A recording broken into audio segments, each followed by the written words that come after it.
Well, kia ora and welcome everybody to this month's Tech Bytes, episode 51. I feel like we're now moving towards 100, although it's a long way to go.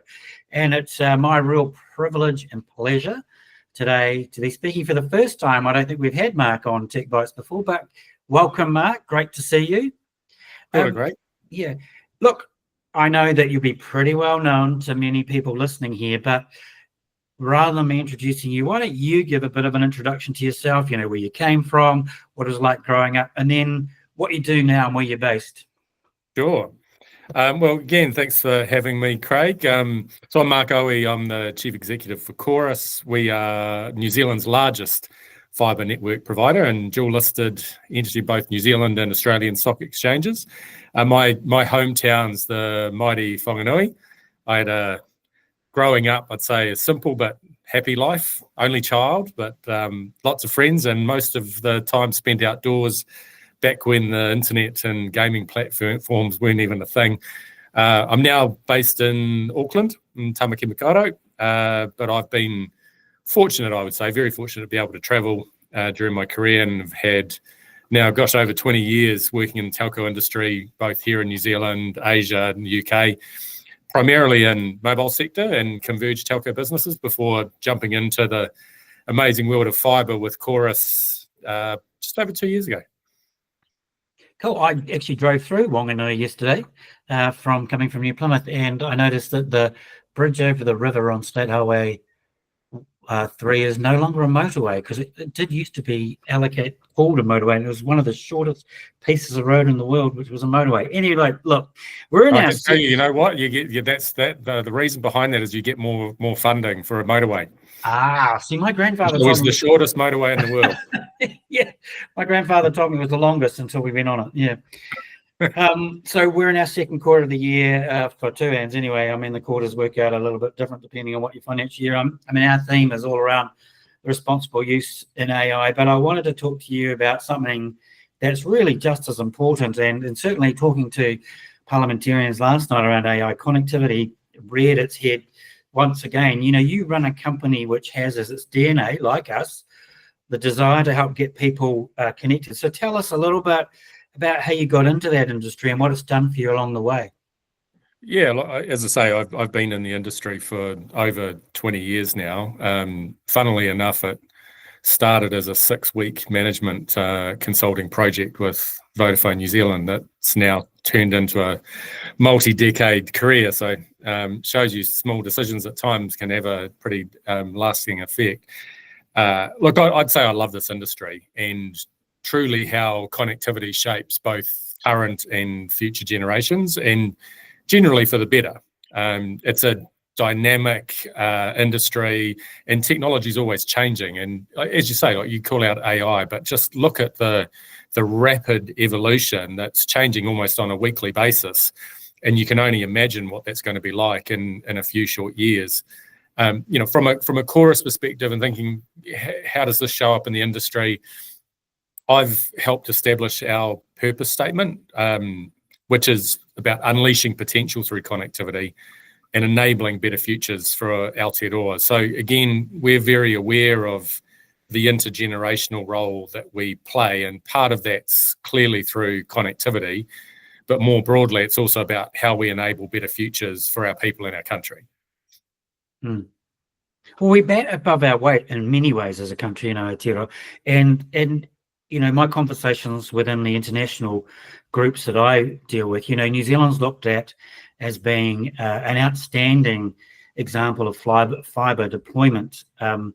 And so can you explain, since you lead Chorus, how that happened and how do we compare from your perspective on the global stage? Yeah, look, we certainly do bat above our weight, and it's by no accident. Bringing high-speed fibre connectivity to New Zealand started way back as a proposal in 2008, back when really very few countries were even looking at it. And at the time, so there's a fair amount of pushback too in the government and the investment, but there was essentially what I refer to as a small group of visionaries who had the courage and the temperament to just keep pushing it. And that proposal ultimately would become the ultra-fast broadband, or the UFB program that we know it now. And that was all premised on a new fibre network that would be open access, right, with a public and private partnership that really avoided excessive duplication.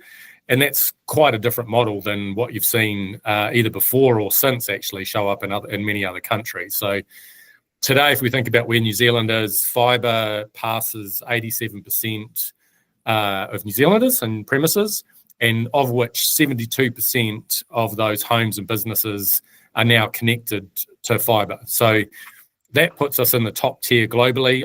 I think from memory in OECD about 9th, and certainly ahead of many countries that are, frankly, many times the size of New Zealand. So if you contrast that even to some of the European countries where they could be 10 times the size of the population, and yet they're still heavily reliant on old copper technology. So it shows you how far New Zealand jumped ahead, really, and from a global perspective. And now you look back on the UFB initiative, and frankly, I'd say it's widely regarded as one of the most successful public and private partnership examples in New Zealand history. Yeah, I'd happen to agree with that. I think you'd also, one of my predecessors, Ernie Newman, would probably want to class himself as one of those visionaries as well. Yeah, advocating for it. Look, I've started just talking about this where we are now. I mean, I often compare ourselves internationally, but I like to take a step back and go, that's okay, but what we want to do is be the best we can possibly be. This is about New Zealand. And so I've started talking about getting 100% of our people connected. And for the sake of a date, I've started using 2030 as a bit of a target. There's all sorts of reasons for that, some of which you will be very aware of. But do you think we could meet that goal as a nation? Yeah, look, I think I truly believe it is, but it requires a lot more than optimism. I've spoken to this previously, and you reflect on the 20th century was built on roads and rail, right, that really enabled the economy. And in some ways, we're still stuck in that mentality. Right? The 21st century has got to be about digital infrastructure that's really connecting our people and our ideas and our innovations. And yet legacy networks like copper, you'd say, yeah, they've served us really well, but they're no longer fit for purpose either. They lack the speed, the resilience, the quality that today's digital economy really demands, and they're really becoming a lot harder to maintain as well. But, you think about managing that shift, we need clarity, we need coordination, and regulatory certainty is essential as well, because the transitions like this out of old technology, they've got to be well signaled. So we need long-term structured approach that really just are going to bring everybody to the table. And from, again, a Chorus perspective, we've already outlined our own ambition to move to a single fibre network by 2030 as well, same date, and looking to retire copper gradually over that period. But this isn't just about infrastructure. It's about ensuring that no one's left behind. Coverage, emergency access, and particularly affordability, they've all got to remain front and centre. But I'd also say we've got to realise that this won't be the last time we face this challenge as well. So technology keeps evolving, and we've got to evolve with it. So running outdated, uneconomic technology and networks, it isn't sustainable, especially when there's better alternatives available. So to get to 100%, we've also got to go beyond the physical infrastructure. We need to address affordability, digital literacy, and think about how we really drive adoption. And that goal to get to 100% isn't easy, but I'd equally recognise from a country perspective, it's absolutely necessary. If we want every New Zealander to participate in what is an increasingly digital world, then we need to treat reliable, scalable, high-speed connectivity as a right, not a luxury, and certainly not a privilege. Yeah. Look, I want to come back to something you just said in there about, the 20th century built on roads and rail. And I agree. I think we're a little bit stuck in that, because if you looked at the National Infrastructure Commission's latest plan, I mean, there was really only one decent digital project in there, and that was they endorsed your proposal to extend fibre to 95% of New Zealand population. So can you tell us a little bit more about that proposal?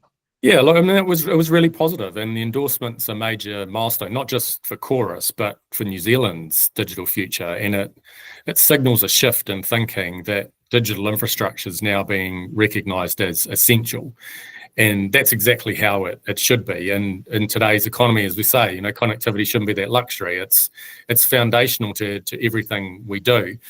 The proposal itself is to expand fibre coverage from 87% of the population that we have today to 95% of the population in the future. And that means reaching an additional roughly 160,000 homes and businesses, many of them in rural and regional areas that frankly have been underserved for far too long. So, why should they have lesser technology than their urban counterparts?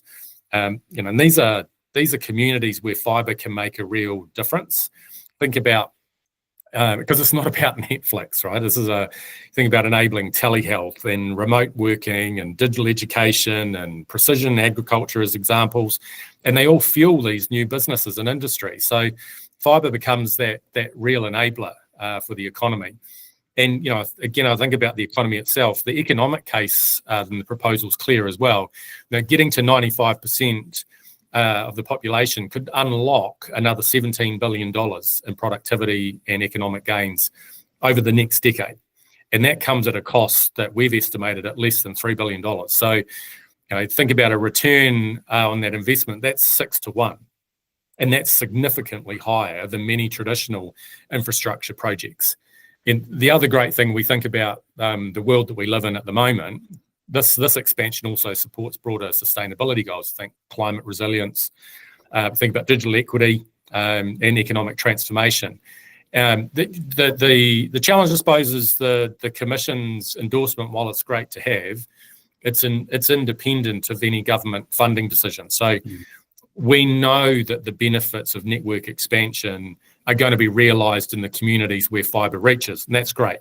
But it'll go to the community, will go to the region, to the country, to the government, rather than to the network builder, and us as Chorus in this case. So that necessitates some form of public input and investment. So, I guess we look forward to discussions with the government on solutioning and how we bring this to life together.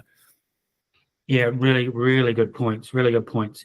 And I just want to talk to you a little bit more about, you talk about expanding fibre to 95%.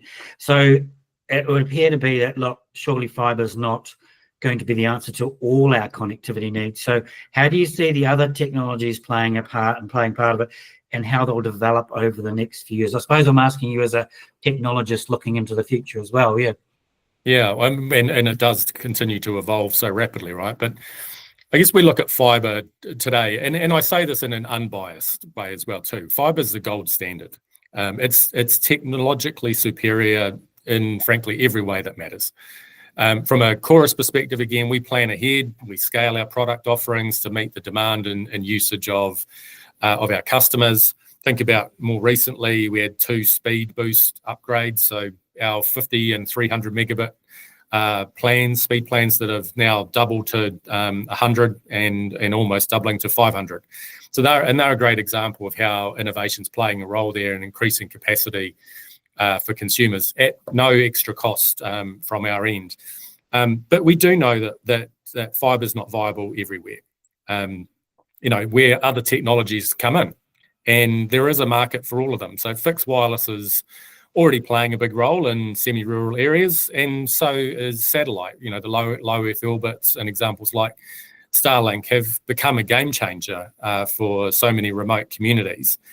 And I think the rough estimates are about 14% of rural connections are already using satellite, right? So those technologies are improving rapidly as well, and they will be essential for reaching the final 5%, maybe 10% of the population. But again, as I reflected earlier, we need a long-term structured approach that's going to foster that coordinated action across government, across industry and advocacy groups.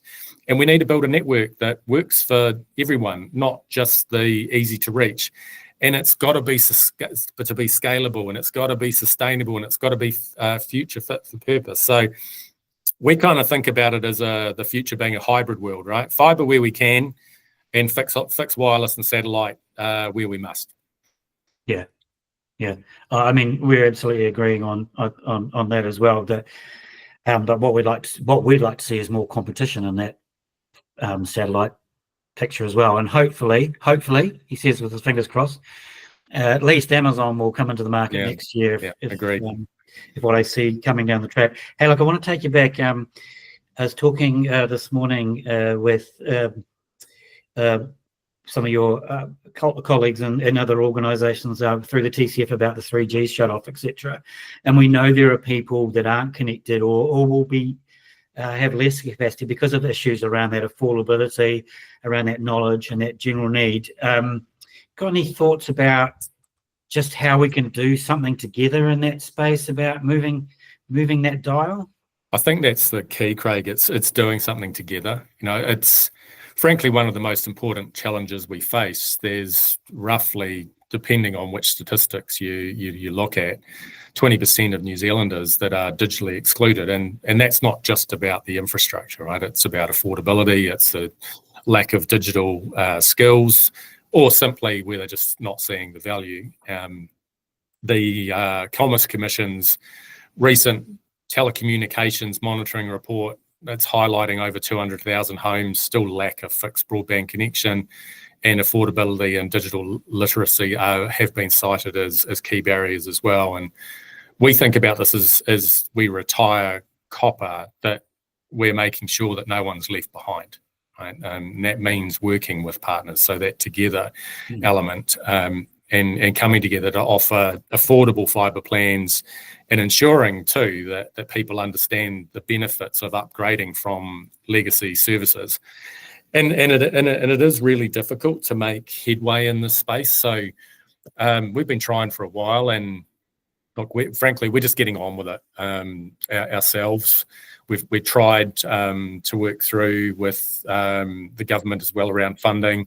It just gets complex. It's a complex problem. So we've moved on. We've launched a proof of concept trial ourselves with up to 1,500 low-income households, and offering them affordable fibre plans. We're putting in support around devices and also around digital literacy training as well.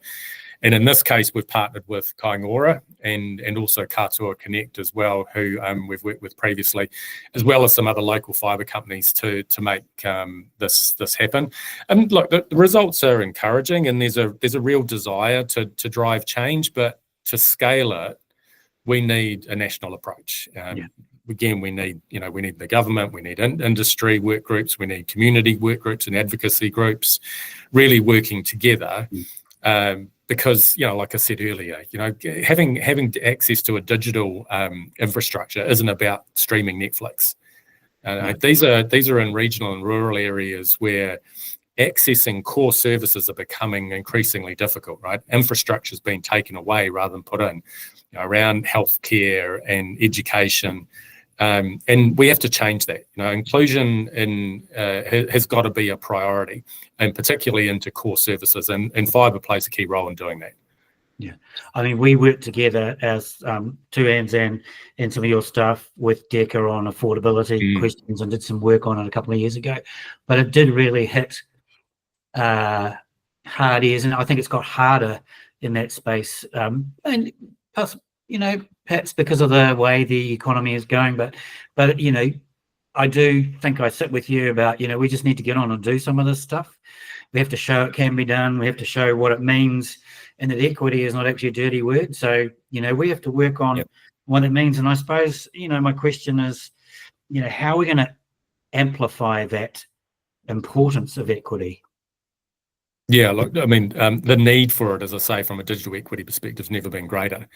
Equity means making sure everyone has the opportunity to participate in a digital world, right? And that includes the rural communities, the low-income families. It includes digital seniors.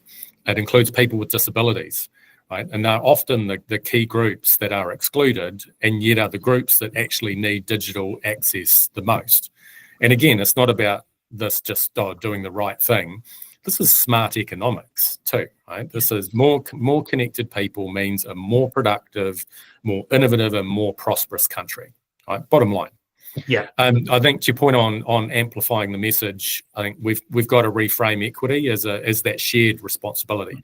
It's not a charity, right? It's about investment, and we need to share what works. We need to support community-led solutions because that's often where they come from initially, and we've got to hold some accountability in this process to actually drive genuine progress, right? Not just tick a box, And I'd say we've also got to stop running outdated networks because they also limit investment and innovation. And equity means too evolving with technology. And I go back again to saying not being stuck in that 20th century mindset, right? It's about building a future where everyone can participate meaningfully. Yeah, I mean, a simple example is I like the conversations we've been having amongst various parties about reframing the discussion around the the closing off of or shutting down of the copper network is that it's actually a real opportunity to move people to, much better service, one that's going to serve them better. And certainly I was in New Plymouth with Matt at Primo, and he's saying exactly the same thing. It's an opportunity to move people onto a service that will be fit for purpose and for the future. So we need to see it as an opportunity rather than necessarily being something taken away. So I think we're certainly working together on that. And so just coming towards the end, look, considering your experience in the sector for quite a while, you know 2Ns, the journey we've been on from just telecommunications to technology. Telecommunications have always been our DNA because you can't do the other stuff without connecting people. But how do you think organisations like us, what do we play in shaping the future of adoption and policy in the country? Oh, look, I think 2Ns plays a vital, if not critical role.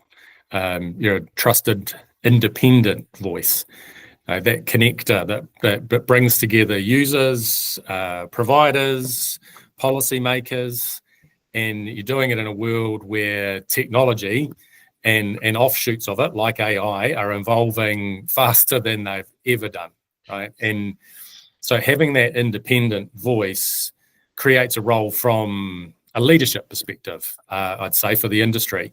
And, 2Ns can also advocate for inclusive infrastructure. You can promote digital equity, and part of that role is about holding the industry accountable as well, right?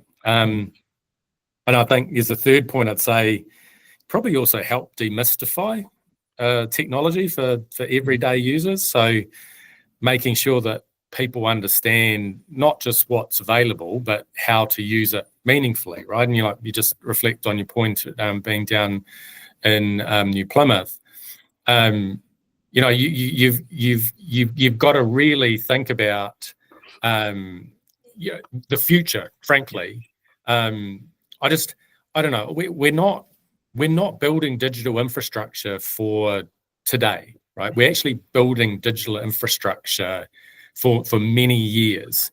And I think, again, that's the role that 2Ns can play is this isn't about just a commercial enterprise and the short-term view and what's invested and what the returns are. We actually have to be building in an integrated, structured way that is for future generations, many generations ahead, right? And that's what building is today. Yeah, thanks, Mark. Look, it's been great to talk to you. I'm glad we've had you on. Covered some really interesting and interesting bits, and I've already picked up one or two threads that I'd like to pull out as quotes, so see where they pop up. But what I like to do with these conversations now is just finish up with a bit more of a personal question. Final question on 2 books you're reading or you've read that you'd like to recommend to our leaders. Yeah, sure. I was, funnily enough, I was asked a sort of similar question recently, and I reflect on it in a personal context too. That having said that I grew up as an only child, kind of made up for that. I have 5 children now, so it's gone the other way. But I look at the future for them with both excitement and curiosity, but equally some concern, right, of where some trends are heading. So I genuinely think about having 5 children now. How do I leave this place in a better state than when I joined it? And so that's become a bit more of a personal aspiration for me. And so there's a couple of books that I reflect on that I probably would recommend. One's called Purpose Incorporated. So John Wood and Amalia McGibbon. The second would be Let My People Go Surfing, which is written by Yvonne Schooner, the founder of Patagonia.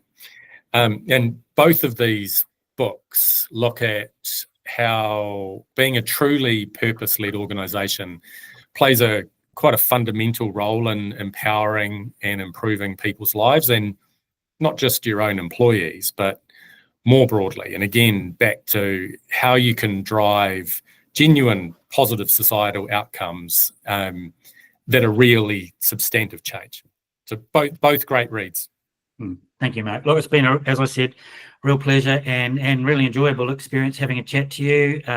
Everybody listening to this, if you want to listen to it again, you can find it on any podcast app that you have. So it will be on our YouTube channel. And if you want to see Mark's presentation to this year's Connecting Aotearoa Summit back in May, which he also expounds about his thoughts around, this connectivity and getting people connected, then that's on our website, on our YouTube channel as well, under the Connecting Aotearoa videos. So, and I do think we've got some great work ahead of us, Mark, to do together on, moving us to that goal of 2030 and beyond. These things don't stop and they keep going. So thank you once again. And thank you everybody for listening in. And ka kite, and we'll talk to you again.